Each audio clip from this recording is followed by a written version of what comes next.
Welcome to qnawire. So I've drawn a rough sketch of the graph that we were given in this problem, and in part A we're going to try and find the intervals on which our graph is increasing. So if we look at a graph that I have here, we can see that from this point at 0, 0 to this point at 1, comma 3, we have a positive slope. So our graph or our function is increasing. So the first part of our interval is going to be from 0 to 1.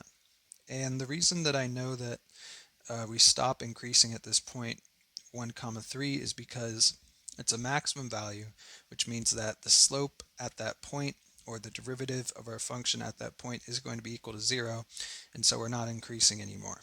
And after this point, after this maximum, we actually start decreasing until again this minimum where we have a slope of 0, and then we start increasing again. And it might be kind of hard to see on my graph that I drew, but on the original graph it should be easier to see that at this point 5 comma 4 we actually have a slope of 0 again. We have a critical point at this point 5 comma 4. So we need to realize that we're increasing from 3, and then at 5 we have a slope of 0, so we're no longer increasing here. So we're going from 3 to 5 for our second interval. And then if we look at our graph past this point, 5 comma 4, we're increasing again until the end of our graph at this point, 7 comma 6. So again, we're increasing from 5 to 7. And the reason that we don't want to include this point at 5 is because we have a slope of 0 at 5, and so our graph isn't actually increasing at that point. And now for part B, what we want to find are the intervals in which we're decreasing. So if we look at our graph, we can see that, again, we said that we were increasing from 0 to 1, from 3 to 5, and from 5 to 7. So the only point in our graph, or the only part of our graph that can be decreasing is in this interval from 1 to 3.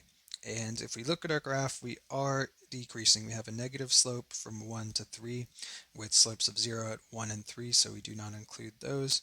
So we have from 1 to 3, our graph is decreasing. And now for part C, we want to figure out what intervals our graph is actually concave upwards. So for this, we're going to want to look at inflection points and try to figure out where those points are. I tried to highlight those points by putting them in red here and here and here. They're probably a little bit easier to see on the graph, but at these points we're going from being concave up or down to then being the opposite. So if we were concave up before this point, we're going to be concave down after. If we were concave down before, we'll be concave up after. So if we look at our graph, we can see that we're concave down before this first inflection point. And at this point is when our graph changes from concave down to concave up. So we are concave up from 2 to this point here at 4 comma 3. So, and after 4 comma 3, since this is an inflection point, we're then going to be concave down for a little while. So the first interval in which we're concave up is from 2 to 4. So we can say we're concave up on the interval from 2 to 4. And then if we look past 4, we're concave down from 4 to this point at 5. And then after this point at 5, this is another inflection point.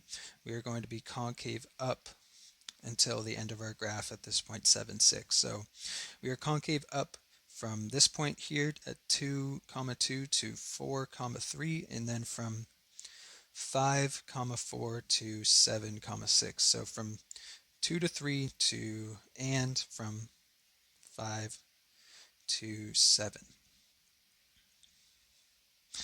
And for part D, what we're going to try and find is where our graph is concave down. So that's going to be the other intervals of our graph, or the interval from 0 to 2 and the interval from 4 to 5. And we can see this as we are concave down here until this inflection point at 2, we're concave up, and then we become concave down again after this inflection point at 4, and then our last inflection point here makes us concave up again, so we're only concave down in this interval and from this point to this point. So our intervals are from 0 to 2 and from 4 to 5.